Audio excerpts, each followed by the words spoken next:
मेरी तरह और बहुत सारे लोगों के बच्चे हैं जो कि छोटे छोटे बच्चे होने की स्टेज से बड़े बच्चों की स्टेज तक पहुंचते हैं, और मुझ जैसी बहुत सी माँओं ने नोट किया होगा कि बचपन में बच्चों को जब स्किन के रैशेस बनते हैं, ख़ास तौर पे नैपी रैशेस, तो वो किस कदर टेरिबल टाइम है, ना सिर्फ बच्चे के लिए बल्कि माँ के लिए और समटाइम्स पूरी फैमिली के लिए। तो आज हम बात करने वाले हैं नैपी रैशेस के बारे में। अस्सलाम वालेकुम, skin care by doctor Ayesha Geass में आप सबको खुशामदीद। मैं ये आपको बताती चलूँ कि पाकिस्तान में अपनी नौयत का ये पहला और सबसे बड़ा स्किन केयर चैनल है जहाँ पे कौमी ज़ुबान में आपको ना सिर्फ जिल्द की मुख्तलिफ बीमारियों के बारे में आगाही दी जाती है, बल्कि लेटेस्ट ट्रेंड्स और मुख्तलिफ किस्म के स्किन प्रोसीजर्स के बारे में भी आगाह किया जाता है।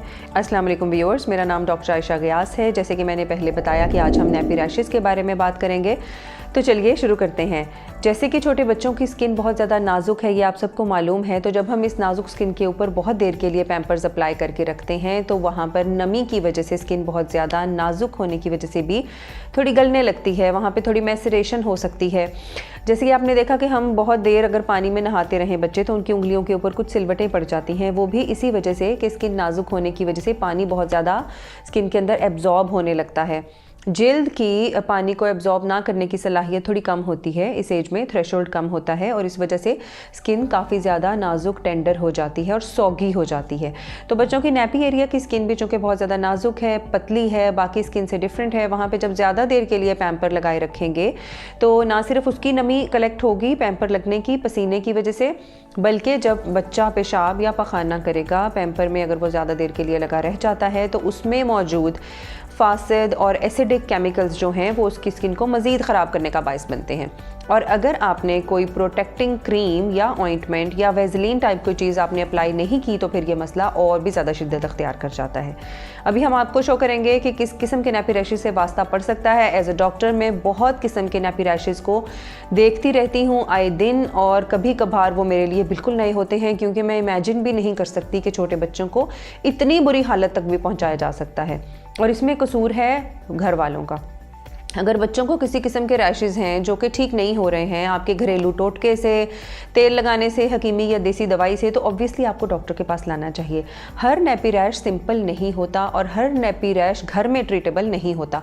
कभी कभार नैपी रैशेस के साथ कुछ फंगल ग्रोथ आ जाती है, यानी फंगस ग्रो करने लगती है, जिसको आम जुबान में हम उल्ली या धदरी बोलते हैं। तो उसका ट्रीटमेंट घर में अवेलेबल नहीं है जब तक हम एंटी फंगल मेडिसिन बच्चे को सिरप की फॉर्म में ना दें।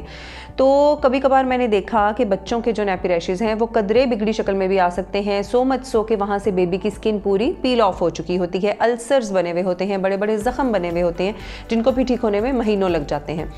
और अगर इनमें बहुत ज़्यादा इन्फेक्शन स्प्रेड कर जाए, ब्लड के थ्रू पूरी बॉडी में सर्कुलेट करने लग जाए, तो ये जानलेवा भी हो सकते हैं। सो बेहतर ये है कि आप शुरू के कुछ दिनों में इसको मैनेज करने की कोशिश करें, लेकिन अगर नैपी रैशेस आपसे काबू में नहीं आ रहे तो बेहतर यही है कि आप उसको स्किन स्पेशलिस्ट के पास ले आएँ। अब नैपी रैशेस के बारे में आपको घर में रहते रहते करना क्या है। घर में रहते रहते ये जान लें कि आपने बच्चे को जब भी पैम्पर अप्लाई करना है तो पहली बात कि वो 3 से 4 घंटे से ज़्यादा अप्लाइड ना रहे। चाहे उस बच्चे ने उसमें पखाना किया, पेशाब किया, पैम्पर सॉक किया या नहीं किया, आपने पैम्पर 3 से 4 या मैक्सिमम 5 घंटे के बाद उसको रिमूव करना है। बहरहाल पैम्पर लगाने से पहले जब आप बच्चे को वॉश करें तो किसी भी ब्लैंड सोप के साथ कोशिश करें कि एंटीसेप्टिक सोप्स जैसे कि डेटॉल, लाइफबॉय, सेफगार्ड वगैरह इस्तेमाल ना करें, क्योंकि उन सोप्स के इस्तेमाल से स्किन और भी ज़्यादा ड्राई होगी और उसके फटने के चांसेस ज़्यादा हो जाएंगे। तो जब आप किसी भी अच्छे ब्लैंड सोप से, किसी भी ब्यूटी सोप से जिसमें कि डव बेहतरीन है, अगर आप उस सोप के साथ अपने बेबी की स्किन को वॉश करते हैं तो डू लेट इट ड्राई, यानी कि आप उसे खुश्क होने दें। गीली स्किन को आपने टॉवल से या किसी भी चीज़ से रगड़ना नहीं है, क्योंकि रगड़ने से भी वो डैमेज होती है। तो आपने क्या करना है कि बेबी को धोने के बाद आप ओपन रखें। अगर धूप अवेलेबल है तो आप सर्दियों में उसे धूप में रख सकते हैं थोड़ी देर के लिए, और अगर गर्मियाँ हैं तो आप पंखे के नीचे बेबी को थोड़ी देर के लिए खुला रहने दें। इससे क्या होगा कि जब स्किन ड्राई हो जाएगी तो ये स्किन अपनी बेहतरीन कंडीशन में है पैम्पर लगाने के।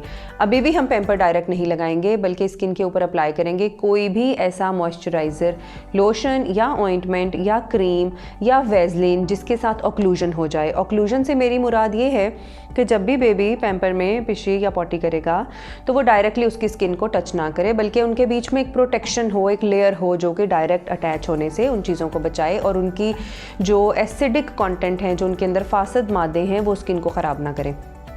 इस मकसद के लिए आप घर में मौजूद मुख्तलिफ़ किस्म की ऑइंटमेंट्स यूज़ कर सकते हैं, जैसे कि वेज़लीन लोशन या वेज़लीन जेल के तौर पर अगर कुछ ख़ास घरों में ऑयल और पानी का मिक्सचर यूज़ किया जाता है तो I would not recommend that. आप सिंपल ऑयल हल्का सा, अगर बेबी की स्किन उससे इरिटेट नहीं होती तो आप ऑयल हल्का सा लगा सकते हैं।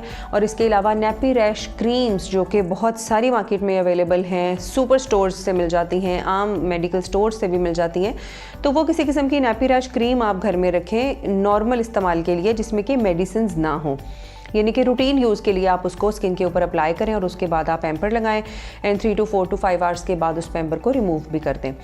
अगर आप देखते हैं कि आपके बेबी की स्किन के ऊपर रैशेज़ आना शुरू हो गए हैं तो टू स्टार्ट विद आप उसके ऊपर माइल्ड सी एंटीसेप्टिक क्रीम्स लगा सकते हैं, जैसे कि मे बी आप फ्यू डेज़ के लिए, कुछ दिन के लिए आप हाइड्रोजोल या एक्वाजोल का यूज़ कर सकते हैं। अब ये जो क्रीम्स के मैं नाम ले रही हूँ इनमें स्टीरॉइड्स भी हैं माइल्ड क्वांटिटी में और इसके अलावा एंटी फंगल्स भी हैं।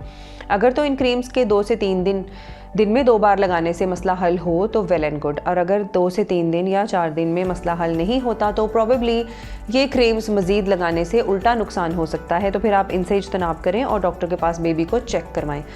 मीनवाइल आप कोशिश करें कि घर में पैम्पर कम से कम लगाएं और अगर पॉसिबल हो तो रात के अलावा जो डे टाइम है उसमें जितना पॉसिबल हो उतना बच्चे को खुला रखें।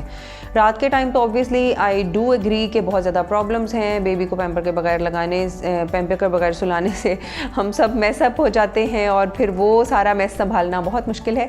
तो रात को आप पैम्पर लगा लें और अगर बेबी को दिन के टाइम जितना ज़्यादा खुला रख सकते हैं उतना ज़्यादा खुला रखें। इससे होपफुली उसकी स्किन बहुत अच्छी रहेगी, मजबूत रहेगी और उसके ऊपर नैपी रैशेस बनने के चांसेस बहुत कम हो जाएंगे। एक और मैंने प्रैक्टिस देखी है जी पाकिस्तान में पाउडर्स लगाने की। तो टेल्कम पाउडर्स जो हैं वो पैम्पर लगाने से पहले जब माएँ बच्चों की स्किन के ऊपर लगाती हैं वो बेबी के लिए बिल्कुल भी रिकमेंडेड नहीं है। I do not recommend that. So probably आपको पैम्पर लगाने से पहले टेल्क्स अंदर नहीं लगाने चाहिए क्योंकि टेल्कम से भी स्किन एलर्जीज होती हैं और जब बेबी को पैम्पर लगा रहेगा या वह उसमें पिशी कर देगा तो ऑब्वियसली वो टेल्कम पाउडर भी वेट हो जाएंगे और फिर वो थिक क्रिस्टल्स की शक्ल अख्तियार कर लेंगे जो स्किन को इरिटेट करेंगे।